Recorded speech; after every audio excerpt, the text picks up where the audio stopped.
So let's talk about something really interesting. What are the rules when it comes to women's jobs in Islam? In this explainer, we're going to break down the principles and guidelines you find right in the Islamic texts. The goal is to get a really clear picture of the whole framework. Okay, so what is the actual framework for women in the workplace according to Islam? Well, to really get it, we need to look at two big things: the foundational ideas, the starting point, and then the specific conditions that go along with them. All right, so here's how we're going to tackle this. First, we'll hit the foundational principle. Then, we'll see where that comes from in the sacred texts. After that, we'll look at when work is actually permitted and what conditions need to be met.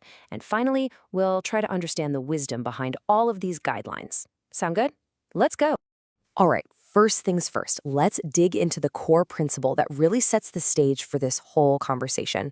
So, the primary principle, the starting point, is this: the home is seen as a woman's main sphere. It's described as her place of safety, her place of honor and dignity. This is really the foundation that everything else is built on. Okay, but where does this idea actually come from? To answer that, we've got to go straight to the source, the sacred texts that form the basis for this principle. One of the key verses people point to is this one from the Quran. Now, you'll see it was directly speaking to the wives of the Prophet Muhammad, peace be upon him, but it's generally understood to hold broader guidance for all believing women when it comes to modesty and how to act in public.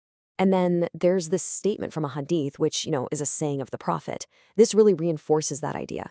It highlights the spiritual upsides and the protection that comes from staying in the private space of the home.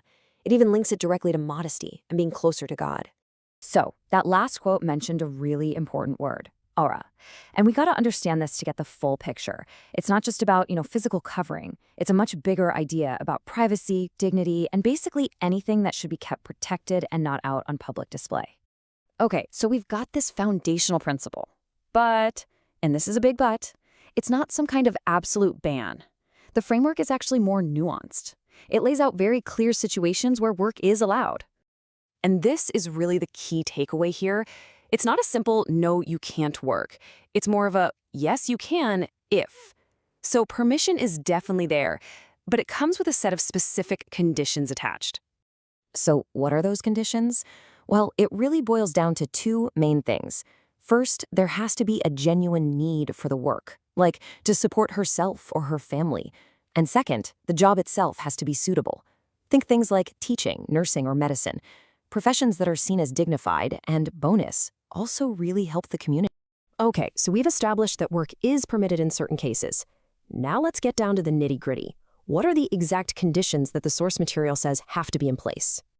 All right, so there are a few key pillars to this framework.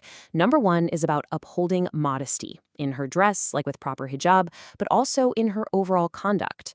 Number two is making sure the workplace is a safe environment, which means not having to freely mix with or be alone with men she's not related to. Third, the job can't require her to travel alone without a proper guardian. And last but not least, her job shouldn't get in the way of her main responsibilities to her home and family. Hey, I just mentioned a mahram, right? Let's quickly define that because it's super important. A mahram is a male relative with whom marriage is totally forbidden. Think father, brother, son. He's the person who can act as her guardian, especially when it comes to travel or being in a private setting. You really need to get this concept to understand the rules. So, we've spent a lot of time on the what the rules are, but now let's get into the why. What's the thinking behind all this? What's the ultimate goal of these specific guidelines? This opinion from Sheikh Al-Uthaymin really cuts to the core of it.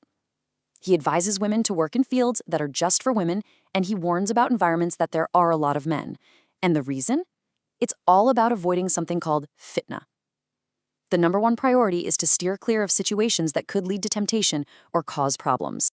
And there's that word again, fitna. This concept is absolutely central. We're talking about any kind of temptation, trial, or discord that could mess with moral values. And it's not just about the individual. It's about protecting the family and the whole community. So when you look back at all the guidelines we just talked about, they're basically a set of preventative measures to guard against this very thing. So when you put it all together, what's the ultimate goal? It's all about balance. It's not trying to exclude women. Instead, it's about finding a way for them to be integrated into society, but within a certain moral structure. The whole idea is to find that sweet spot, protecting a woman's honor and keeping the family unit stable while also making it possible for her to contribute to society in a really positive and dignified way. And that really leaves us with a big question to think about, doesn't it? In our fast-changing world, with workplaces that look so different from the past, how do you apply these kinds of timeless, faith-based values today? It's a huge topic, and it really gets you thinking about where tradition and modern life meet.